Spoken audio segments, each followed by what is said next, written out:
नमस्कार और आपका स्वागत है सक्सेस प्लस एकेडमी में। तो रिसेंटली एक मेजर डेवलपमेंट सामने निकल कर आई है regarding Israel Hamas war. Egypt और जॉर्डन इन दोनों देशों ने लिटरली कह दिया है कि ये कोई भी फिलिस्तीनियन रेफ्यूजीज़ को अपने देश में एक्सेप्ट नहीं करेंगे।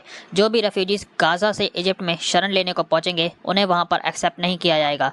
यहाँ पर आप पढ़ सकते हो, Egypt and Jordan says they won't accept refugees. ना मैं यहाँ पर आपको बता दूं कि ये अपने आप में बहुत unprecedented even quite shocking decision है जो इन देशों ने ले रखा है, क्योंकि यहाँ पर गाज़ा का मैप आप देख पाओगे तो इस देश की बॉर्डर ईस्ट और नॉर्थ में इजराइल से लगती है, वहीं साउथ वेस्ट में इजिप्ट से लगती है और ईस्टर्न कोस्ट में यहाँ पर आपको मेडिटेरियन सी देखने को मिल जाएगा। ऑब्वियस सी बात है, जो भी लोग इजरायली अटैक से बचने के लिए भागेंगे वो इजराइल में थोड़ी ना शरण लेने को पहुंचेंगे बल्कि इजिप्ट की ओर जाएंगे। बट नाउ अगर इजिप्ट फिलिस्तीन की हेल्प नहीं करता, इन लोगों को शरण नहीं देता, तो उनके पास इस क्रिटिकल मोमेंट पर या तो गाज़ा में स्टे करना पड़ेगा इन्हें, या हो सकता है कि मेडिटेरियन सी के रास्ते कई जो यूरोपीय देश है, इवन टर्की हो गया, वहाँ पर असाइलम लेना पड़ सकता है। और ये बहुत ही ऑड बात है कि कोई भी मेजर ओआईसी मेंबर इन रेफ्यूजीज़ को असाइलम देने के लिए सामने नहीं आया है। कई लोग एंटिसिपेट कर रहे थे कि गाज़ा पर इजरायली अटैक के बाद जो भी रेफ्यूजीज़ होंगे उन्हें ओआईसी मेंबर या मुस्लिम देश अपने देशों में शरण देंगे, बट उसके उलट इजिप्ट और जॉर्डन इन्होंने शरण देने से रिफ्यूज़ कर दिया है। इसका एक रीज़न भी है।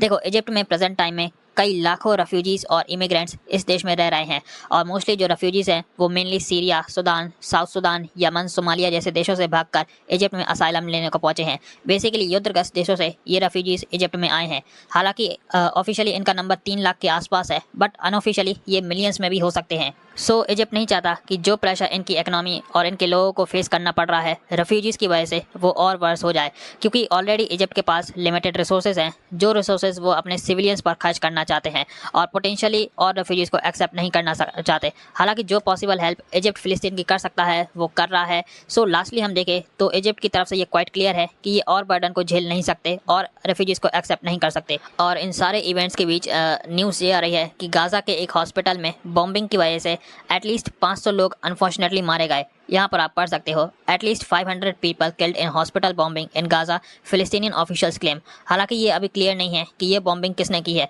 फिलिस्तीनियन ऑफिशियल्स का ये कहना है कि ये अटैक इजराइल ने करवाया है, इजराइल ने हॉस्पिटल को टारगेट किया है। वहीं इजराइल का कहना है कि ये अटैक फिलिस्तीनियन इस्लामिक जिहाद ग्रुप ने करवाया है, ये ग्रुप रिस्पॉन्सिबल है इस ब्लास्ट के लिए। बेसिकली इजराइल का यहाँ पर यह कहना है कि जो रॉकेट फिलिस्तीनियन इस्लामिक जिहाद ने लॉन्च किया है वो इवेंचुअली मिसफायर हो गया और हॉस्पिटल से जाके टकरा गया। यहाँ पर आप पढ़ सकते हो इजराइल डिफेंस फोर्सेस की tweet, according to the intelligence information from a number of sources we have, Islamic Jihad terrorist organisation is responsible for the failed rocket launch that hit the hospital. So Israel का यहाँ पर कहना है कि फिलिस्तीनियन Islamic जिहाद ने इसको attack किया है। वहीं इस ग्रुप का कहना है कि इन्होंने ये अटैक नहीं किया है। जो भी इजराइल की defence force Israel Defense forces कह रही है वो फैब्रिकेटिंग एलिगेशंस है। सो अगेन फिलिस्तीन और इजराइल एक दूसरे पर आरोप लगाते रहेंगे, बट इन्वेस्टिगेशन के बाद ही क्लियर हो सकता है कि ये अटैक किसने किया।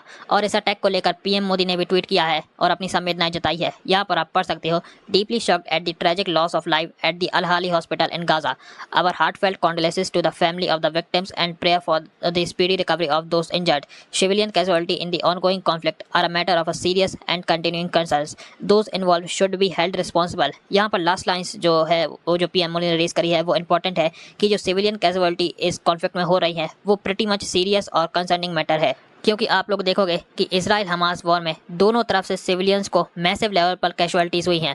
हमास ने प्रेजेंट टाइम में कई लोगों को हॉस्टेजेस बनाकर रखा है। इवन इनिशियली कई जो इनोसेंट सिविलियंस हैं उन्हें हमास ने मारा है। वहीं इजराइल ने भी इसके रिस्पॉन्स में बॉम्बिंग स्टार्ट करना शुरू कर दिया है गाज़ा की, जिसके रिजल्ट में इवेंचुअली कई जो इनोसेंट सिविलियंस हैं गाज़ा में वो मारे जा रहे हैं अनफॉर्चुनेटली।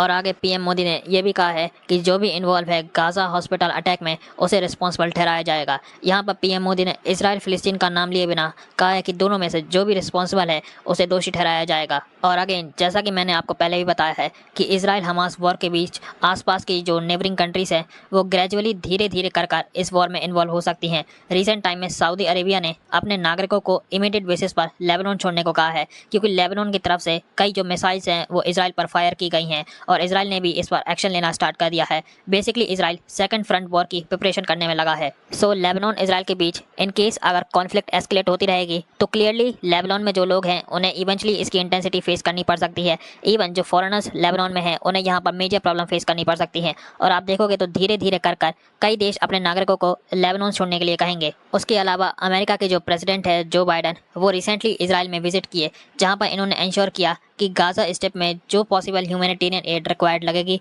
वो इजिप्ट के थ्रू गाजा को मिल पाएगी। आपको बता दूं कि जब से ये वॉर इनिशियली स्टार्ट हुई है उस टाइम इजराइल ने कैटेगोरिकली इजिप्ट से कह दिया था कि गाजा को कोई भी हेल्प या ह्यूमैनिटेरियन एड प्रोवाइड मत कर देना। अगर इजिप्ट ऐसा करता है तो इजराइल डायरेक्टली जो ट्रक्स इजिप्ट से गाजा में एंटर कर रहे होंगे उन पर एयर स्ट्राइक्स कैरी आउट करेगा।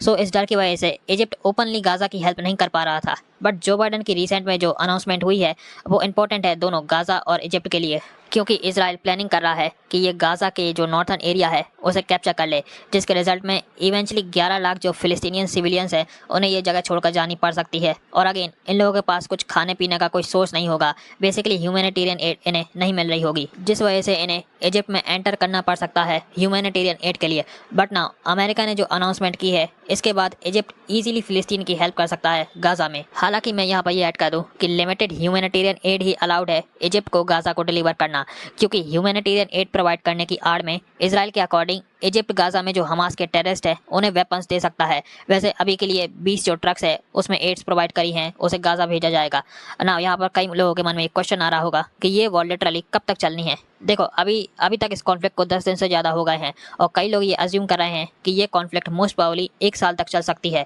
जिसका मेन रीज़न रहेगा कि जो आसपास की जो इजराइल की नेबरिंग कंट्रीज है वो इजराइल पर अटैक कर सकती हैं। इवन वेस्टर्न देश भी इजराइल के सपोर्ट में इन्वॉल्व हो सकते हैं। सो ओवरऑल ये वॉर एस्केलेट होती रहेगी। बट एक एक्सपेक्ट यहाँ पर यह भी है कि अगर हमास ने जो इजरायली सिविलियंस को हॉस्टेज बनाकर रखा है, इवन जो फॉरेनर्स को हॉस्टेज बनाकर रखा है, उसे वो रिलीज़ कर देता है तो जाकर हो सकता है कि इजराइल गाजा की इस इंटेंसिटी पर बॉम्बिंग करना बंद कर दे। और ये बात कैटेगोरिकली बेंजामिन नेतन्याहू ने भी कंफर्म कर रखी है। वैसे अगर हमास ने जो लोगों को हॉस्टेज बनाकर रखा है उसे रिलीज़ कर देता है तो मोस्ट प्रोबेबली मुश्किल से ये वॉर 3 महीने तक चलेगी। फिर इसके बाद सर्टेनली मोसाद जो कि इजराइल की इंटेलिजेंस एजेंसी है वो अपना काम करना स्टार्ट कर देगी।